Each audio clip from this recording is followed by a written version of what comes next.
For today's ganap nga ni, tara, luto tayo zesty lemon butter blue marlin. Pangbaon nga ni, naswak at pasok sa budget. At sinisigurado ko sa yung mapapa-extra rice ka sa sarap.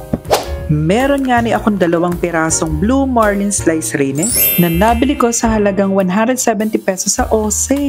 Pero syempre dahil nagtitipid nga ang ganap natin, ay 1 piraso nga lang ang lulutuin ko. Para nga may pulutan pa kapag may nag-aya sa akin. Season nga lang natin yan ng salt at imasahe mo nga mabuti. Kapag nasarapan na nga sa masahe, ilagay mo na nga yan sa mainit na kawali. Prituhin nga lang siyang mabuti. Kapag okay na yan ay iahon mo na sa kahirapan. Sana all. Same pa na maglagay lang tayo ng butter. At isunod nga ni itong lemon. Then i-mix it very well. Para nga sa pampalasa ay maglalagay lang ako ng pork cube. Kapag na-mix na nga na mabuti ang mga ingredients ay ibalik na nga itong blue marlin. Kahit nga na hindi naman siya talaga kulay blue. Then finally ay luto na nga itong zesty lemon butter blue marlin. Amazing! Kaya naman nandito na naman tayo sa exciting part, ang tikiman time.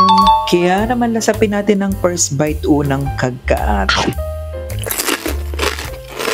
Ay, grabe, ang sarap mga guys.